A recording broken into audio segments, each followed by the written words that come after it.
இந்த காலச்சக்கரம் மிக மிக வினோதமானது நண்பர்களே.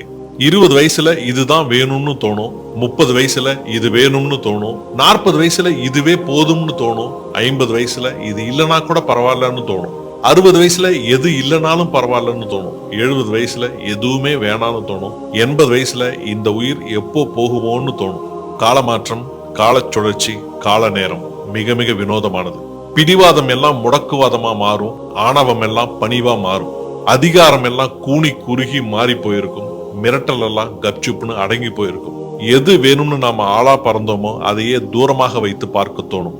எதற்காக ஓடினோம், எதற்காக ஆசைப்பட்டோம், எதற்காக எதை செய்தோம் என்ற காரணங்கள் எல்லாமே காலப்போக்கில் மறந்து போகும், மறத்து போகும். தீரா பகையை தந்து வன்மத்தோடு வாழ்ந்து ஆட விடுவதும் காலம்தான்.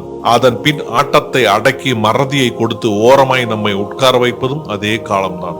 வெளியே மாளிகையாய் தோற்றமளிக்கும் எதுவும் உள்ளிருக்கும் விரிசல்களை எடுத்துரைக்காது. வாழ்க்கையில் பக்குவம் கிடைப்பது அவ்வளவு எளிதல்ல நண்பர்களே.